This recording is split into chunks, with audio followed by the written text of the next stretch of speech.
Good morning, Gym Junkies. How you doing? Thank you very much to Dan Blackney, who coined the phrase Gym Junkie. I quite like that.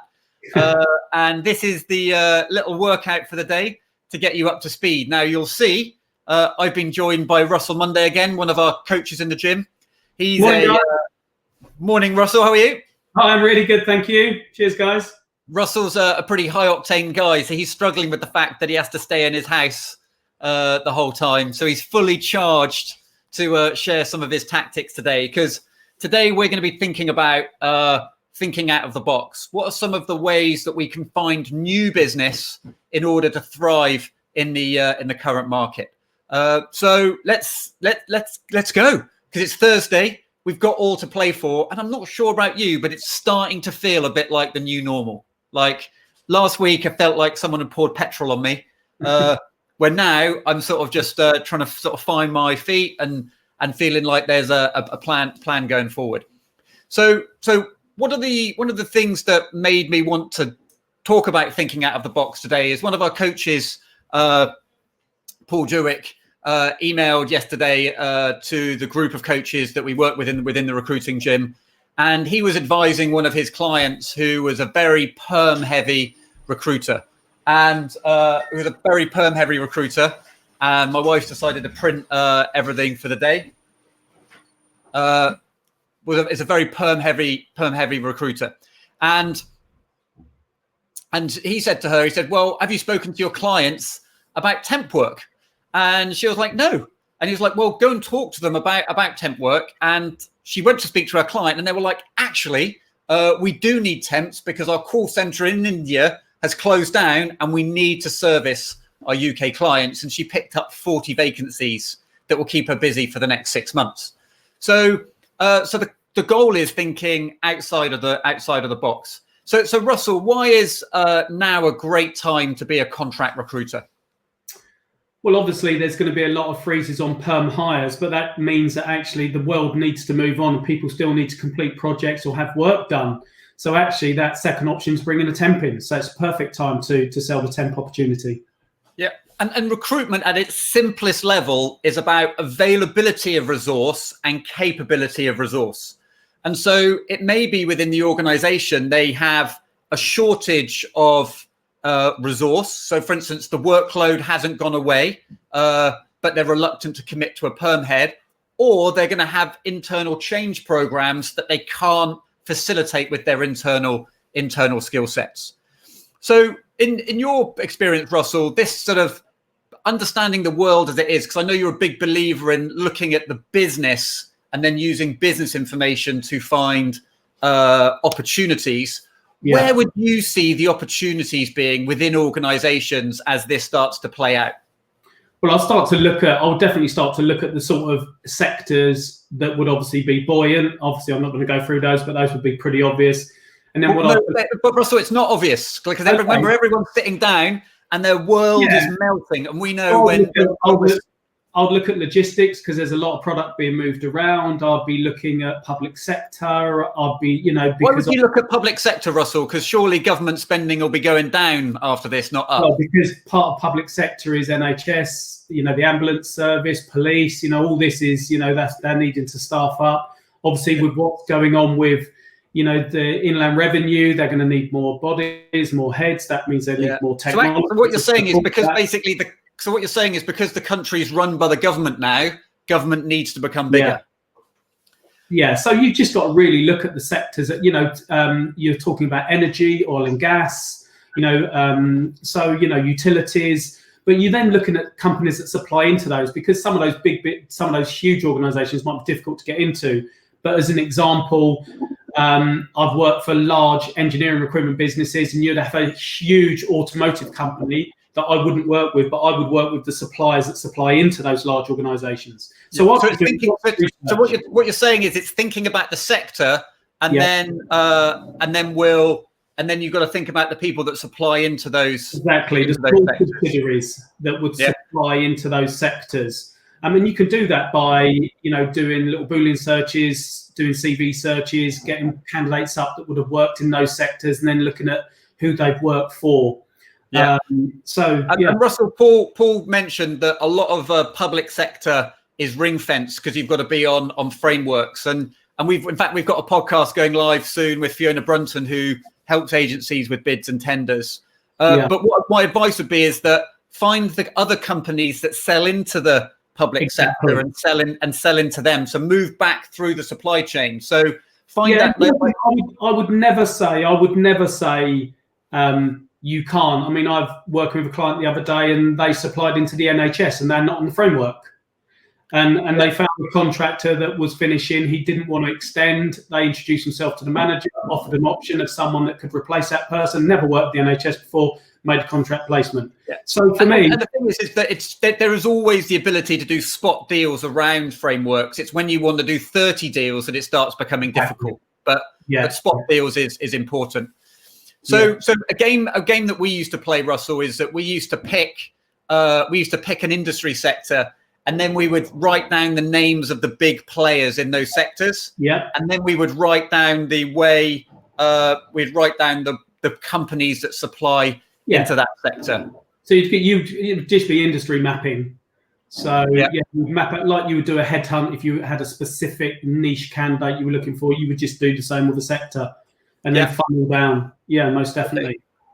So what changes do you think would need to be made internally, Russell? If so, let's say, for example, I'm a perm recruiter. I'm working in a business that's predominantly perm. Yeah. So aside from the fact I'm a little bit slower than a contract recruiter, that's because I come from a temp background. We always used to have. There's only two types of recruiters: the quick and the dead, and you know which one the temp consultant is. Yeah. But I'm going to get a load of vitriol now on the feed from recruiters. So, but what the administration part of the business anyway? How do I get my mindset straight around the differences between trying to look for contract business as opposed to perm business? I think you've just got to start adding some extra questions when you're speaking to your clients. So for me, the mindset would just be write 2 extra questions down when you're speaking to your clients. Have you considered interim staff? Who in the business is bringing interim staff into the business at the moment? So just add in a few extra questions to your conversation. So you're just cross-selling. That's literally, yeah. So your mindset should be, I need a vacancy. It doesn't really matter if it's contract or permanent. So just ask them questions. And I guess it's going to the people that, like, so for instance, what will happen is you've got a long list of people that are recruiting before this happened. And it's engaging with them to go, like, I guess this recruitment isn't going to happen now, but what's happening to the workload? Yeah. Remember, contract recruitment is much more sensitive between availability and capability of resource, because it's a tap that can be turned on or off. I need a niche skill for 3 months. I need to execute this change in the business. I need that skill. Or I've got too much work, but I don't want to recruit permanently. I need to get that skill covered. Yeah. So you're right. The question would be, what's happening? Those vacancies have been put on hold. What's happening with the work? What impact will that have on the business if you don't bring a resource in over the next period? Have you considered a contractor? Mm-hmm. Yeah, that's the sort of. And any organisations that have been going through a form of digital transformation. That's why I think the IT sector will continue to do well, because what the sort of the recession in sort of 8, 9, 10, 11 did. Is that companies worked really hard to start cutting people out of their organization. And that was driven by digital transformation. How can we automate our delivery process? How can we deliver online? How can we sell straight to customers? So if you've got customers that have gone through that, just asking a question of, how do you think this is going to impact your transformation process or your move towards digital delivery? Yeah. And I think, also if you want a few tips on, if people push back on interim staff, I can give you a few tips on the feature benefits of hiring. Great, let's do that. Let's go through the feature benefits of taking a contractor on. Okay, well, the obvious feature is you can get someone immediately. That means they can start on your project and obviously make sure that the project or the product or whatever gets delivered on time.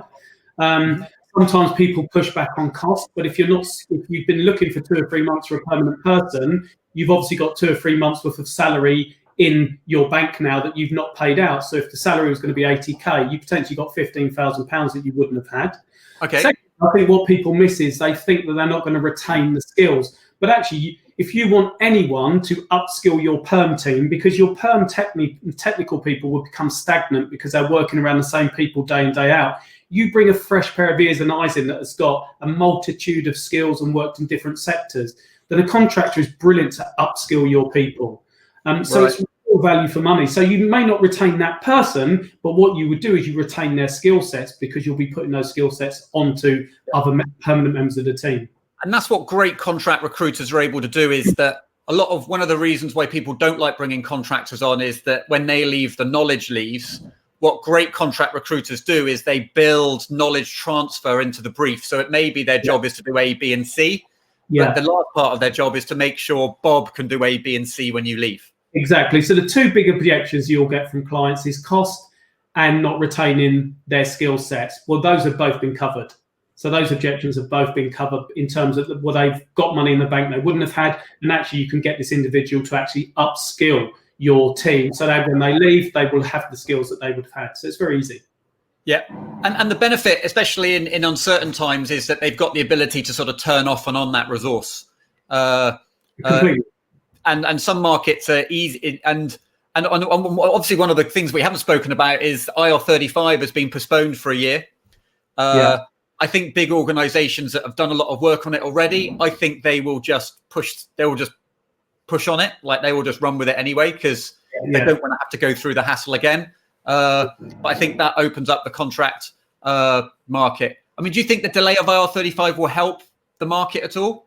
Oh, completely. And actually, I've did some contract. I've worked with some contract consultants yesterday. And one of the things I said is I will be phoning up all the clients that I've seen have let go of lots of contractors and trying to get them back on site. And those don't have to be contractors that were through your clients, because a lot of those contractors maybe will have fallen out with the client, or maybe they just want to bring someone fresh in. So I'd be looking at all contractors that finished because of IR35, and I'll be pitching them in and pitching them to clients. Okay. I mean, that's mutually a contract thing, really. But I know this is just about thinking about pitching contract. Cool. Well, I know, Russell, you're going to be starting a group in the recruiting gym where people can get coaching on how to grow a contract desk, sort of day to day. I think as we bring the startup or to a close, what I'd encourage everyone to do is that if you're thinking about the fact that actually maybe we should start doing some contract, the driver for a contract hire is very different from a perm hire. Perm is about there being a vacancy. Contract is about there being a problem in the business. Okay. It's a distressed purchase. And so the question I would encourage you all to ask to every client that you work with over the next few weeks is, what has to go wrong in your business for you to take a contractor on? Yeah. What would have to change in your business for you to take a contractor on? Because they are a strategic resource. And learn the companies that philosophically understand what contractors can do, rather than saying, do you need a temp? Because that's level one recruitment. I mean, I think the contract market is going to be so busy because everyone's going to be trying to catch up and bringing profit back into the business, because everyone's going to be 2 months behind their projected revenue targets.